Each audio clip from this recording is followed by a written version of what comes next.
Hello guys, Mr. Danamon2050 here, welcome to another video, and in today's video guys I'm going to be bringing you the top PC myths part 1.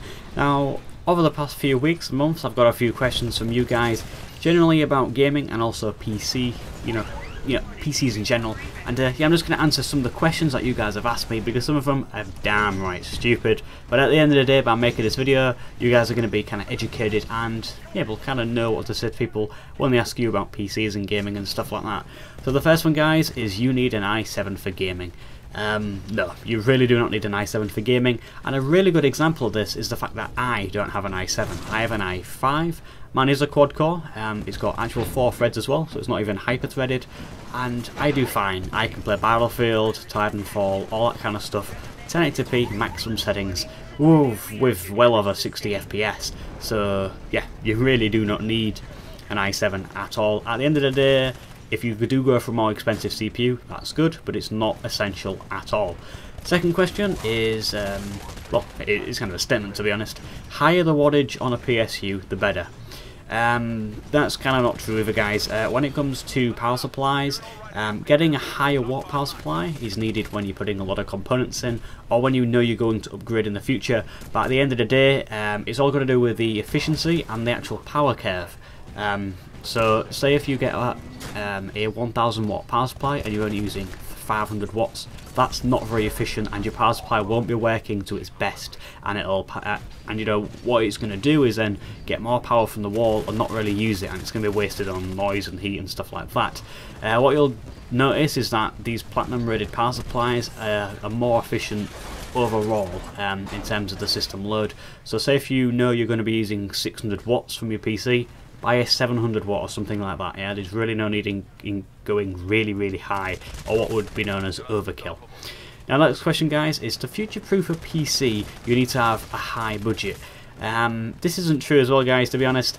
To future-proof you can just get something like a more expensive motherboard where it'll have slots to upgrade in the future. You know, that's future-proofing. It's where you will be able to upgrade in the future, and it's the fact that you're not having to just bin your PC and buy another one, because that's just downright silly. So upgrading is a big part of PCs, and at the end of the day you don't really want to be throwing away a PC and buying a completely new one, because that's silly. Because when you want to upgrade, there's just certain aspects like the CPU or the GPU that you can upgrade and stuff like that.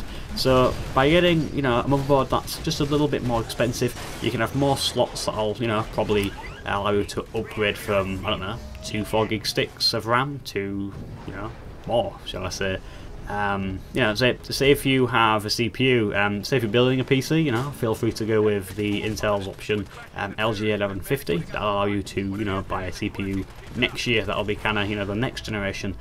I think it'll be it'll be 5th generation one, yeah. So that kind of clears that one up. The fourth question, guys, is the CPU sucks up the most power in a PC? And the answer to this is no, it's the GPU by far, to be honest. Look at the amount of cores it has. The GPU has a lot of cores, so it needs a lot of power. When you look at CPUs these days, they're either quad, they're either double, or dual. So they're either dual, quad, or 6 core, or even 8 core. Some of the AMD options are 8 core.